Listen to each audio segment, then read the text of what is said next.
গণ অভ্যুত্থান পরবর্তী সরকার শিক্ষা খাতে বৈষম্য নিরসনের উদ্যোগ না নেওয়ায় হতাশা জানিয়েছেন বিশেষজ্ঞরা। আসছে বাজেটে এ খাতে বরাদ্দ বাড়ানোর পাশাপাশি দুর্নীতি বন্ধে কার্যকর উদ্যোগ দেখতে চান তারা। একই সাথে বাজেটে নারী শিক্ষার সুযোগ সংকোচন না করার দাবিও তাদের। ফজলে রাব্বির রিপোর্ট। বারবারই এগিয়ে যাওয়ার পথে হোঁচট খাচ্ছে বাংলাদেশ। পিছিয়ে পড়ছে জ্ঞান বিজ্ঞান আর সৃজনশীলতায়। শিক্ষা খাতের গুরুত্ব বুঝতে না পারার কারণে বাংলাদেশ কাঙ্ক্ষিত মাত্রায় এগোতে পারছে না বলে মনে করেন বিশেষজ্ঞরা।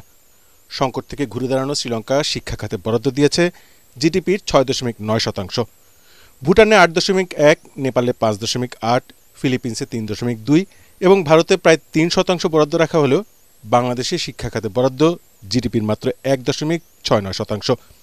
প্রয়োজনের তুলনায় এই বরাদ্দ খুবই কম বলছেন শিক্ষাবিদরা। মালদ্বীপ যদি পারে, নেপাল যদি পারে, আমরা কেন পারবো না? আমরা তো ফিনল্যান্ডের কথা বলছি না, আমরা তো অস্ট্রেলিয়ার কথা বলছি না, আমরা কেন পারবো না? আমাদের দক্ষিণ এশিয়ার দেশগুলো। একে তো বরাদ্দ কম, তার উপর আছে দুর্নীতি এবং শিক্ষার নানা পর্যায়ে অসামঞ্জস্য।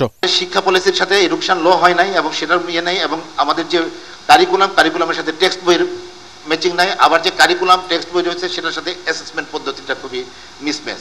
শিক্ষায় খরচ বৃদ্ধির পাশাপাশি উদ্বেগজনক হারে বাড়ছে বৈষম্য, এতে শঙ্কিত বিশেষজ্ঞরা।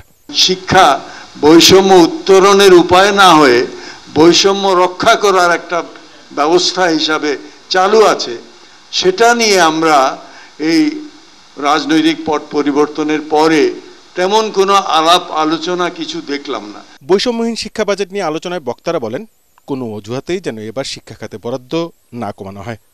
একই সাথে নারী শিক্ষার্থীদের বাজেট বরাদ্দেও বৈষম্য না করার আহ্বান জানান তারা। নারী যেভাবে বিভিন্ন পর্যায়ে যেভাবে প্রতিবন্ধকতার সম্মুখীন হচ্ছে, বাজেটেও না এর কোনো রিফ্লেকশন হয়। আমি এই জায়গাটিতে পরিষ্কারভাবে বলতে চাই যে নারীর প্রতি কোনো রকমের ডিসক্রিমিনেশন এডুকেশন বাজেটে, এটি অন্তত আমরা দেখতে চাই না। এবারের বাজেটে শিক্ষা খাতে দুর্নীতি ও অনিয়ম বন্ধে একটি কার্যকর দিক নির্দেশনার প্রত্যাশার কথা উঠে আসে শিক্ষাবিদদের আলোচনায়। ফজলে রাব্বি, এটিএন বাংলা, ঢাকা।